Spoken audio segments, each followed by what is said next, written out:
এই পৃথিবীর নিয়ম হচ্ছে আজীব নিয়ম। বিয়ে বাড়িতে সর্বপ্রথম দাওয়াত পায় ধনী লোকেরা। ঠিক একই জিনিস মানুষ মারা গেলে দাওয়াত পায় গরিব লোকের আগে, তারা গিয়ে কবর খনন করে। জানাজায়ও গরিব লোকেরই অধিকাংশ লোক জানাজায় শরিক হয়। ধনী লোক তারা থাকে ব্যস্ত, তারা অনেক ব্যস্ততার মাঝে জানাজায় আসতে পারে না সঠিক মতো।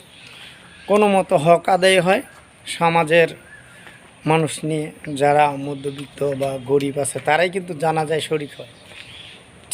এইভাবেই মানুষের জীবন চলে যাচ্ছে।